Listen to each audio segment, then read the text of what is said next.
Well, hey YouTube, man, it's been a while since I posted a video, and I just noticed today that I've got nearly 1,000 subscribers. So at the beginning of 2021, I really wanted to take a minute and just say thank you so much for following what I do, and to ask you a question and just see if maybe shorter, less produced content might be of value to you. If you'd like me to produce some shorter term videos, just kind of shop updates and updates on the things I'm working on, give me a thumbs up for this video or shoot me a comment below and let me know, and I'll make some videos like that. So anyway, thanks again for following me, and I'm going to post a video right now. The rest of this video is just going to be an update on what I'm working on.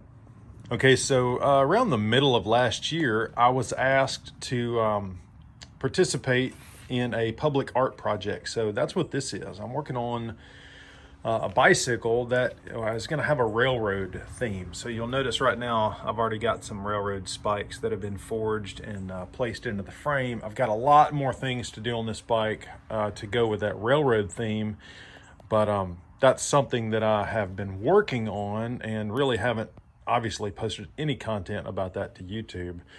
That wheel is going to be part of the back wheel assembly.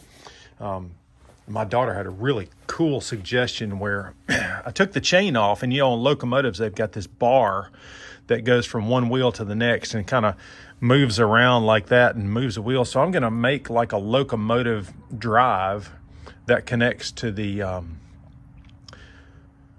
the crank here on the bike that goes to the back wheel, to make it look like it's more of like a locomotive drive than a chain drive. But anyway, I'll try to post some more info about that. But on to some other stuff in the shop. Recently, I got about 1,000 pounds or so of hydraulic shaft. That's all 1045 material. And I'm trying to find a place to put it in the shop. If you follow me on Instagram at all, then this is not going to be a surprise or anything to you. And you've probably seen some of the last videos here on YouTube about the induction machine, the Induction Forge. This has really changed the way I do things in the shop. I would say at the current time, 80 to 90% of heat for all my projects is coming from this guy. And I've got a website.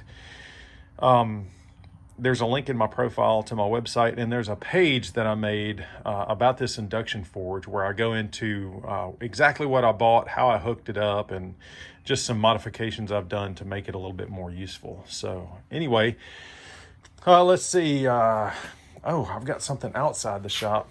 This is a new tool that I added this year. This is a Denby number 6 fly press. I've got the big number 8 that's over in the dirty part of the shop there, but this is a number 6 fly press. It's a really, really cool machine because it comes with the original cast iron stand. And man, these are just super useful machines.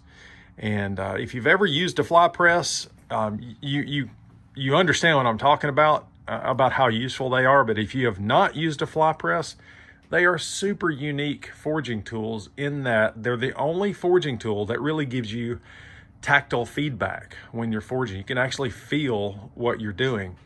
You know, with like a tire hammer or a treadle hammer or other power forging equipment, you know, you really can't really feel what's going on. But with a fly press, you got your hand on that arm at the top, and you can really kind of feel the resistance of what's going on. Right now, I've got a batch of crosses. You can see a bunch there that I messed up. In 2020, I also added the Beaumont Metalworks KMG grinder. That's a pretty big update to the shop. I've been working with Beaumont on some projects. I've got some collaborative efforts with them coming up, so stay tuned for that. I'm still using my trusty old red DIY grinder. This is a new addition that I just got recently.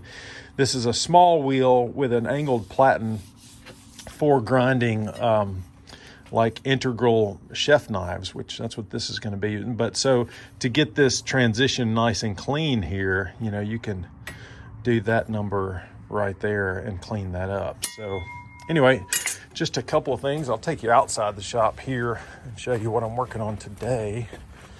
And this is out in the backyard.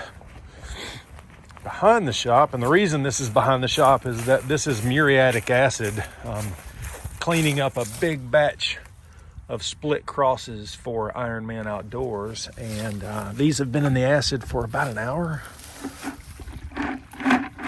And I'm gonna let them sit in there for about another hour to make sure all the scale is gone. And then then the fun work of wire wheel cleaning and putting a finish on them begins. But anyway, that's kind of what I've been up to. So again, that's just a quick update for the shop about what's been going on around here. Just a few things. I've got a podcast now that I've been working on for the last year. I think I'm up to close to 40 episodes. If you're interested in that, I'll post a link to that too here in the description. But I thought I should start posting a little bit more content here to YouTube because so many of you are following what I do, and I feel like I owe it to you. So anyway, look for more of these short updates for YouTube. And yeah, so again, thanks a bunch for following me, and I'll see you shortly in the next video. Bye.